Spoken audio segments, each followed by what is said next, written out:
This week I wanted to talk about something that I think should be important to everyone watching and listening, self-care. The reason why I wanted to talk about it is because last week I was feeling a little overwhelmed with a lot of things, and I realized that I needed to take a moment of self-care to center, reflect, dig within myself, and kind of rejuvenate my spirit a little bit. And to do that, I needed to take some much needed self-care, so I decided to I went out to a meditation garden. I took a moment to walk and reflect. I actually went out there with my mom, and we were able to talk and reflect. And I got some much needed symbolism from the universe. I'm out there connecting with nature, and it was much needed. And I took a break from the pod that week, and I asked a few folks on social media, what their methods of self-care was, just to give as some tips and tricks for you. For me, I think it's important that we all take a step back, no matter what your age is. I know it's become a big fad buzzword, self-care amongst the Gen Z millennial age demo, and we've been categorized as these self-indulgent folks who just always want to look after self. But there's something in that, in the selfishness in which we've been categorized as for indulging in self-care more than previous generations. I think that we've also really tapped into something key here, where we've been able to really prioritize ourselves in a way that allows us to tune in and hone in on the things that are important to us. Taking ourselves out of the routine, taking ourselves out of the hamster wheel of life, right? And just stepping away to care and tend to self. So for me, it's meditation, mindfulness, taking a couple days a week to meditate, throughout those different days, or sometimes even daily, twice a day, morning and night, or sometimes 5 minutes in between in the middle of the day, to really reflect and center in self and have some silence and just have a moment of mindfulness and peace within myself to really help guide me throughout my day, throughout my week, whatever it is going on. It's a method of mindfulness, and I feel really guided from the universe when I really tap into myself in that way and really give myself those little small moments of self-care. Before quarantine, I didn't practice mindfulness and meditation at all. I was going on the hamster wheel of life like everyone, focused on hustle, focused on work, focused, etc., etc. And I didn't take a lot of moments for myself that were thoughtful and mindful, right? And it really showed and proved itself, because I sort of didn't pay attention to a lot of things. I put bad relationships on the back burner of my brain, things that weren't really working out, and I just didn't really pay attention to them, and let myself pay attention to them, and things that needed to go. Bad relationships, dead relationships, bad habits, dead habits, etc. Dead things that I was participating in, whether it be work, etc. Things I just was participating in that just weren't mindful and weren't really feeding my inner soul, and I wasn't feeling encouraged and inspired in life, right? I was just going on that hamster wheel. And it wasn't until this quarantine and this time of forced, if you will, isolation, that I was able to take these mindful moments, really dig into myself. Starting with the start of quarantine, really. With that start, I was able to really go on this journey of like self-discovery and inner reflection and mindfulness, really doing a lot of inner work. And that all came from me thinking, me feeling like I needed to do some self-care. Some of you folks out there on social media kind of responded and said some of you like to go out on a getaway. We can get away with yourself or your loved ones. Some take off from routine, so you may just take, some of you folks said you take off work or class, or whatever your daily routine is, and decide to do nothing that day, which I love, because sometimes self-care doesn't mean I have to go and book me 1,000 things of self-care to do, making yourself a little bit more stressed, because it's like, okay, I have a mani-pedi at 2, and I book myself a massage at this, and I book this at this, and I book this at this, and I book myself a gym session at this. Sometimes that can even cause more stress too, and it feels like a routine. So that's a form of self-care too, allowing your body to rest, your mind to rest. I love that one, and I've practiced that one as well. I love the weekend getaway with yourself or loved ones. I've done a mixture of all of these. I've done definitely we can get away with myself to sort of create a self-retreat to create and think and reflect and lounge around a bit. And it really got my creative juices flowing in a lot of ways, and it really allowed me to check myself on a lot of different things in life, habits, behaviors, patterns, etc. Just check myself on these things and really tend to it and move forward in a healthy way. But sometimes these things don't really come to the forefront of your soul and your spirit until you take that moment of self-care to allow yourself to declutter and shed from different things that are not serving you and not meant to move you forward into the next part of your life. So those are just some of the things that I did, and it looks like some of you folks out there on social media land have done the same. Some, again, they decide to go out in nature. Like I said, I went to a meditation garden. It was absolutely beautiful.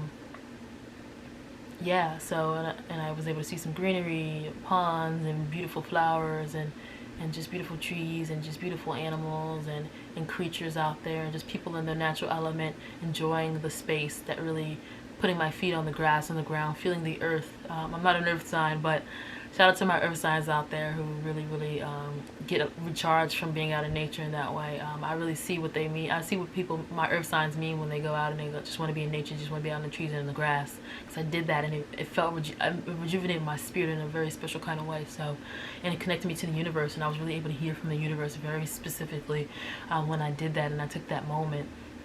Get yourself a mani-pedi, get your fingertips tended to, get away from all that raggediness. Get yourself together from your toes and your fingers, because people look at that child. Don't want no crusty dusties on the side, looking a hot mess, dirty fingernails underneath. So go tend to that. Some people tend to that for their self-care, and I do too. I think that's important.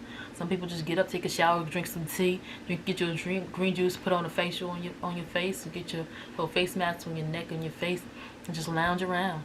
And get a glass of wine. Some people participate in a little cannabis if it's legal where you are, just to kind of relax and rewind, and in a healthy way, in a relaxing way. So whatever it is your methods are, whatever your methods are of self-care, I implore you to implement them as best as you can into your weeks or into your months, whether it's monthly or bi-monthly or bi-weekly. Every 2 weeks you just decide you're going to take a day for self-care, whether it be a Saturday or Sunday or middle of the week, or just a full evening after work, whatever.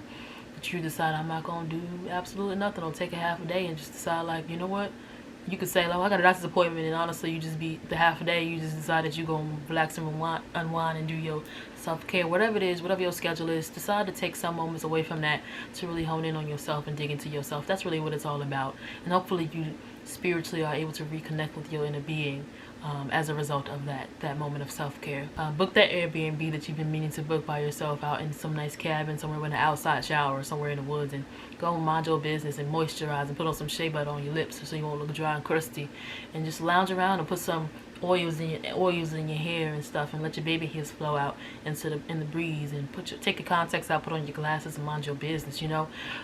Whatever it is you want to do, I hope you're inspired to do so. And I love y'all. And be kind to yourself. Don't judge yourself. Don't be so hard on yourself, because self-care is important. And I love y'all. Let's move on. This week I want to get into a little bit of old news, because I took a week of self-care, and I know a lot of things popped off out there in social media land. A lot of good things that I really want to point out this week. This week is about self-care, so I don't really want to get into the Meg Thee Stallion, Tory Lanez album situation and all the new news coming out. I may dig into that a little bit next week, because I'm sure there's going to be some things developing throughout the week for my next time I see y'all. So we'll get into that next week. But since this week is about self-care, I want to just keep it love and light. I want to keep a good energy to it. So we're going to talk about Jaden Smith. He, according to Variety.com, he's hosting a new show with Snapchat. It's an original series, The Solution Committee, which taps into young activists and celebrity friends to explore ways to affect social and racial justice and urge viewers to vote. And the show will premiere on September 21st. So it already premiered. By the time you see this, it will already be at least a weekend. I don't know if it's a daily or weekly show, but it started and it's new. So follow my good brother Jaden Smith. He's always doing really good things out there in the world. My fellow Cancer energy. I just love the way Cancer signs, a lot of famous Cancer energy. I like the way that they conduct themselves for the most part. So I love that. Shout out to him. Encouraging young people to vote. I think that's important. If y'all saw the debate, it was a hot mess. We can't have that man in office for another 4 years. So I hope y'all get out there and vote. By the way, y'all, do y'all speaking of Jaden Smith and Snapchat, do y'all use Snapchat? I just think it's something that, I don't know. I had it a few years ago. Snapchat to me is it's a bit dated, but I know it's super heavily popular by Gen Zs. They sort of use it a little bit more. I'm like 1 year from the Gen Z demo, 96. I had Snapchat early in its infancy, but then once Instagram sort of says snatchies to its whole flow, I said, well, you know what? I'd rather have everything all in one place. You know, I like things to be even in all regards. So I'm like, I'm about to go here for 24-hour videos and then go here for my videos and then go here. Like, it's too much. Like, I already got Twitter, it's Facebook, I got Snapchat, I got Instagram, and then it's TikTok. Like, I'm just not trying to do all that. So anything I can eliminate, if it seems redundant, I'm gonna do it. And Snapchat, sorry. So let's move on to, again, a little bit more of old news. We're gonna talk about the Emmys. Let's get into it because I missed last week. So let's talk about Zendaya and the Emmys. 24 years old, youngest person in the category, lead actress in a drama series. She won that. Shout out to her. She's a super talented girl. The series is phenomenal. I think it really hones in on like important topics and pressures and experiences for people in that age demo, which is our age demo. I think her and I are the same age, 24 years old. So it really hones in. I know it's skewed a little bit younger in the show specifically because it talks about high school students at that time, but I think it's relevant in the age of social media and the way technology has advanced far beyond the human psyche. We're experiencing more external pressures and circumstances than previous generations, and you can see the result of those pressures and a lot of the things we're influenced by at a higher rate because of social media and technology, and that's all like a part of and intertwined into the storyline and a lot of the characters' storylines. All of the characters on the show did a phenomenal job. Shout out to HBO. Shout out to Drake, who was one of the producers on it. Great film overall, a great show overall. So tune into Euphoria if for some reason you haven't watched it, but I thought it was a great show. I thought she deserved to win. Some honorable mentions in the category was Jodie Comer and Sandra Oh for Killing Eve. They're both phenomenal actresses. Obviously, I know Sandra Oh from a few shows, but in particularly, I know her from Grey's Anatomy. Obviously, I'm a lifelong like Grey's Anatomy lover and fan and stan. I think it comes back on in November. Can't wait to watch it. Maybe I'll come here and talk about some of my favorite things and storylines on both Grey's Anatomy and their crossover show Station 19. But Sandra Oh and Jodie Comer, amazing actresses. So if it would have skewed that way, I would have been happy too because it's a phenomenal show. Killing Eve is great. I think it becomes on BBC. Written by Phoebe Waller-Bridge, who's a phenomenal. I watched her show series Fleabag, which is it's an Amazon original. I don't know if she's coming out with any new seasons, but either way, I would have been okay with that. Regina King, The Watchmen, amazing show. I watched it like twice just because I missed some details and I had to like realize I needed to pay attention to see what I missed because I got to the end the first time. I was like, wait, what happened? I'm confused. So I went back to watch it, and it's just a phenomenal show. I think her range is impeccable, like chef's kiss. Like, she's just phenomenal. Lifelong watcher of Regina King and all of her shows and films she's been in. Love to see her progression. Love to see the recognition and the awards she's getting for her work because it's phenomenal. Black or not, like, she's just a phenomenal actress. She just happens to be black. She so happens to be a woman and being a pioneer in this space. So shout out to her and her co-star I'm not sure his name, honestly, y'all. So charges to my head and not my heart. But anyway, he was a phenomenal co-star in that space in the show and the series as well. He did a phenomenal job. I've seen him in I think he was in the Black Mirror, some other things, but well deserved. So shout out to them for winning for The Watchmen. I know some honorable mentions. Issa Rae's Insecure didn't win this year at the Emmys. I don't think it's won an Emmy yet,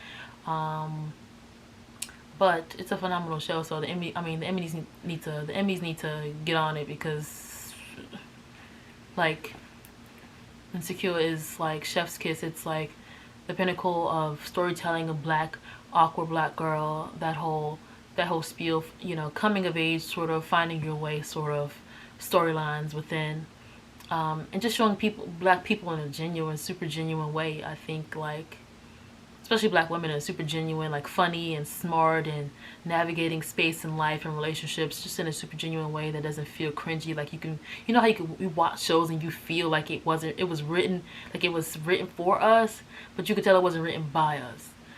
or there wasn't a lot of people that looked like us in the space when they were creating the series, a lot of these shows and movies. So sometimes you just cringe. You're like, this is who made this? Like, what is this? But it just feels so genuine, and even though it's on a huge platform like HBO, you can still feel like Issa is like hands on with like making sure that it's genuine and authentic, from the way it's shot, the color, just the way it feels, the storylines, just the way the characters navigate individually, and how it's so relatable to so many people I talk to and so many people I'm friends with, and myself in a lot of ways. It's so relatable. And it's just like, even the score, like the music, like sometimes I'm like I'm watching the show and I'm like, what's that song? Like, let me let me download that. So I've done that plenty of times, and it's good when I'm like, oh, let me down. What's that song? Like, what's the song? Like, if I'm around you and I do it, what's that song? That means you're doing something good with your music taste, because it's really, really hard to get me to like something. If it's trash, I'm gonna say it's trash, and I ain't gonna really hold on to it. But I've down her and Lena Waithe, they do a great job at putting great music in their shows and their movies, that I actually go and want to like listen to afterwards. So shout out to Issa Rae.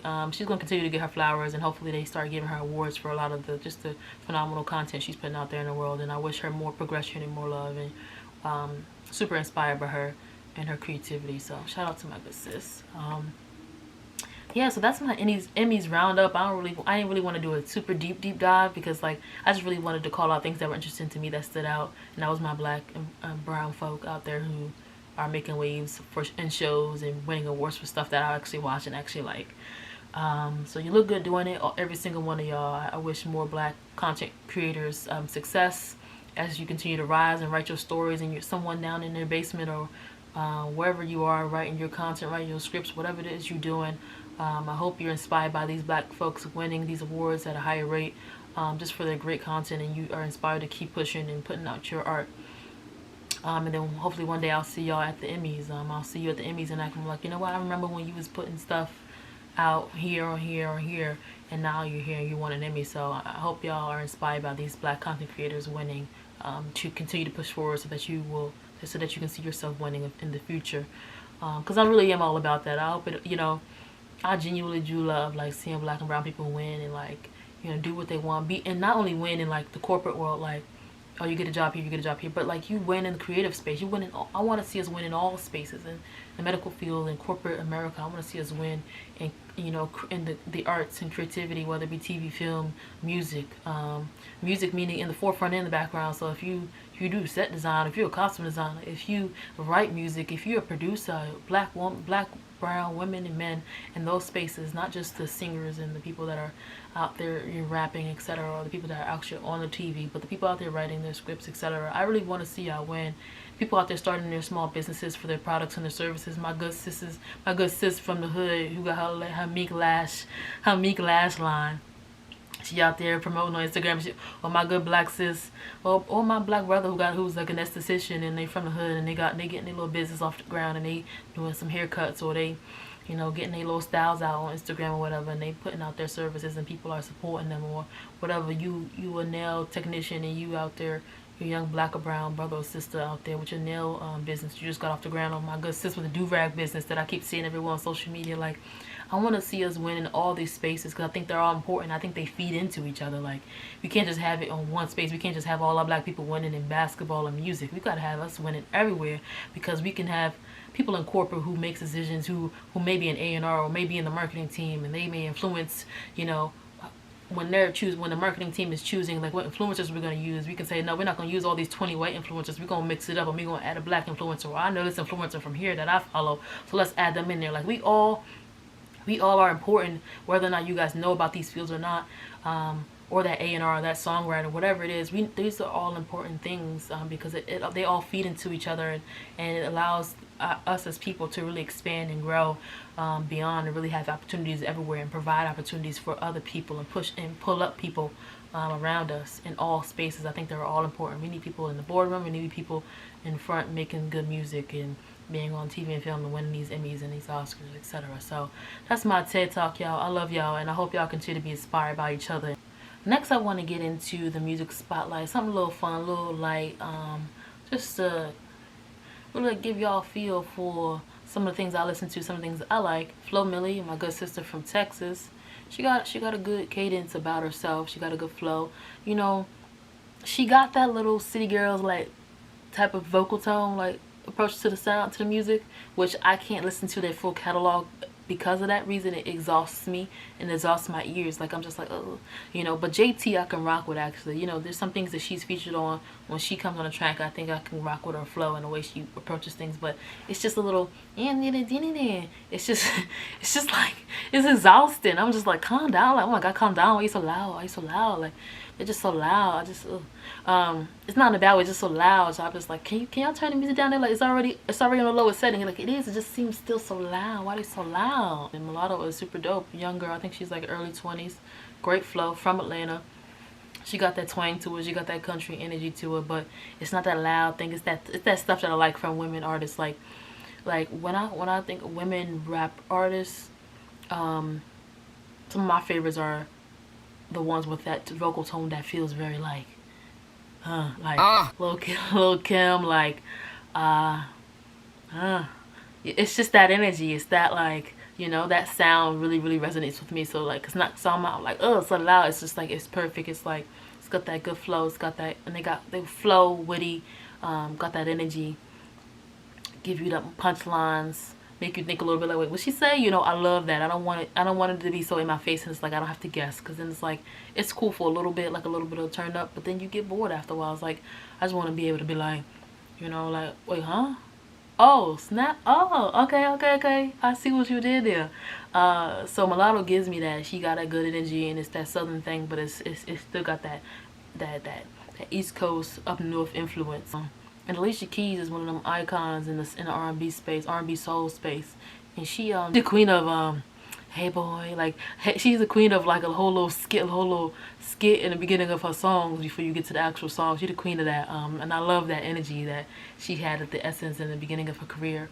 And I think this album mixes a little bit of the new sort of swag and energy of soul and R&B, but also keeping the same essence of what makes her great as an artist. Let me give y'all the ones that resonated with me off the dome.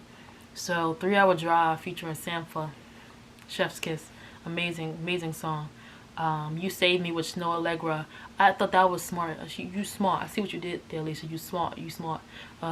Snow got that same tone, that same energy that sometimes if you're not really paying attention, you think definitely it's Alicia. So for them to get on the track together, I thought that was perfect. It was a beautiful song. My favorite song on the album has to be the Jill Scott featuring Jill Scott track, man. That song was like, ooh, like it's one of those, like I love some of my favorite songs in the world are the songs that are like simple, allowing vibe to be at the forefront, and those are some of my favorite songs. I've been listening to Bad Bunny too. Shout out to him. He's just a good visual artist. I think he's fun. He's great personality, very comfortable in himself. Seems to be a good spirit, great social media presence.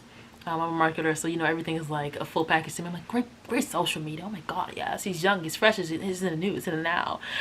So that's just me and my brain. That's immediately the way my brain kind of processes anything I see. I love him.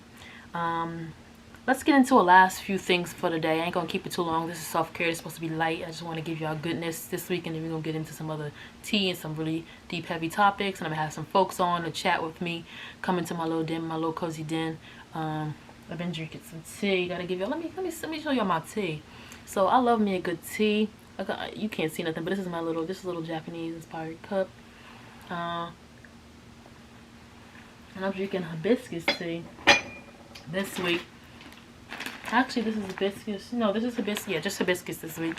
A little hibiscus. Here you go. If you can see that. A little hibiscus tea. Delicious, honey. Deliciosos. Love me a good tea. So that's what I've been drinking this week. But we're gonna get to the last few segments of today. Things to watch. So things to watch. Three things that I've watched in the last 2 weeks that I think if you haven't already, go check it out. Again, I wouldn't steer you wrong. Antebellum, great film. Janelle Monáe, my good sis. Yeah, I don't even want to tell you much about it. Just go watch it. Trust me. Trust my judgment. It's amazing. I watched it by myself and then made it a family moment, and we all had a discussion about some of the things that went on and things that we all saw from the film and we were inspired by. So, moving on.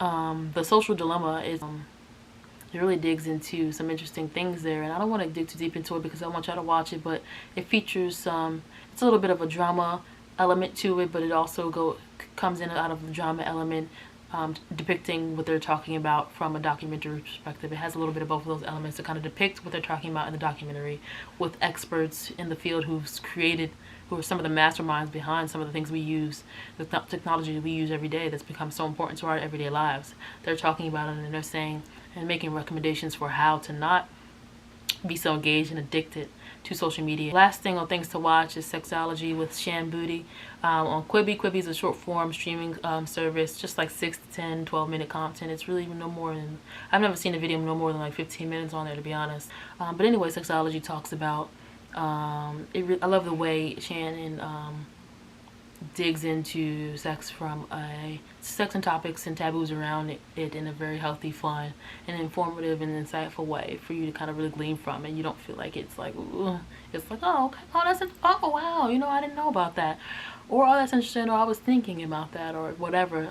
So that's a fun show to watch. Go check that out. And for the last segment of the day, I really want to get into books to read. I haven't given y'all really books to read that much throughout the weeks on the podcast. So I wanted to just highlight some good stuff and all these things you can do in your self-care. That was the point of me highlighting a lot of this stuff: the music, the books, the TV shows, and now the books. So 3 books. Seat of the Soul, which I have here. Seat of the Soul by Gary Zukov. I learned about him on Oprah's podcast some years ago, and actually a friend of mine gave me this particular book because I've been meaning to read that book, and then they gave it to me. I was like, perfect, because I needed to read it in this moment of self-journey and self-discovery and this sort of spiritual awakening that I've been having throughout this quarantine. It's really a book if you're going through that and you feel yourself on the brink of a spiritual journey or a spiritual awakening. I think you'll really be able to digest that book in that time. I think anytime before then it's kind of going to go over your head, or you're just kind of not going to really process it the way you need to. So if you feel yourself in that spiritual essence and that your energy transforming in that way, that's a book to check out. Seat of the Soul. Next is All About Love. I haven't finished the whole book because I'm always constantly reading books, but it's a phenomenal book thus far. It's really, really self-explanatory. Here I have it here, All About Love by Bell Hooks. Bell Hooks, I believe she's a black writer, so go check her out. I purchased this book from a black bookstore in the Bronx. And it's a black writer, and she's phenomenal, and it's self-explanatory. I think love is something we all need. We need self-love, self-care. We need to permeate that love and that energy outward, so that we can create a better society. I'm tired of all the chaos. It's just too much, and all the negativity, and all the hate we have toward one another. It's just love, for real. Seriously, y'all. The word love is most often defined as a noun, yet we would all love better if we used it as a verb. Ooh, that's powerful, and I couldn't agree more. I don't want to say too much more about it, but people say love all the time, but the people don't show love in their actions, and I think actions always speak louder than words. And the last book that's been really inspirational to me in the last 4 or 5 months is The 7 Spiritual Laws of Success by Deepak Chopra. I think he's a phenomenal just spiritual mentor and guider and speaker in that space. And again, if you're on the spiritual journey and the spiritual awakening, and it's heightened for you, and you really feel yourself being more connected to the universe and however you define God for you, whether it's God, if it's a he or a she or a they, or if it's the universe or whoever it is, however you define the higher being for you in your life, what you're guided by, if you're on that spiritual journey, you're more connected to whatever it is you call it, I think you'll glean from the book more when you're in the journey. Again, sometimes sometimes things don't resonate with us when our spirit isn't ready for it. So the first and last book that I suggested is really would really be, it'll glean the most from it in those times, but you can read it anytime you want. Go check out that book. That's my last book. That wraps up my things to watch and read and see and experience. That wraps up this week's podcast. Let me know in the comments what y'all think. This is my first week doing video. I really wanted to give y'all something good, something visual, to go with the podcast that y'all been listening to for the last few weeks. Y'all been doing amazing, supporting, and all the ways that you've all supported. So I wanted to give y'all some video, and we'll keep up with the content. I'll diversify it, and I'll take suggestions from all you folks out there on social media land on what y'all want from me. If y'all want me to do an outfit haul, I know some people will be like, oh, whatever, I like your style, whatever it is, I may do that for y'all one week, or skincare routine. Y'all people always saying I love your skin, so I may do a couple things on the podcast, on my YouTube channel, Curated Relevance. It's been your good sis. It's been your good host. It's been B Dot, aka Bree Diddy, aka the Dandiest Hoe. Like I said before, you know, I got about 25,000 different personalities, and thankfully they all work for me and not against me. So shout out to y'all. I love y'all. Remember this, y'all. This is the most important thing for real, y'all. Let me get closer to the camera. This is serious.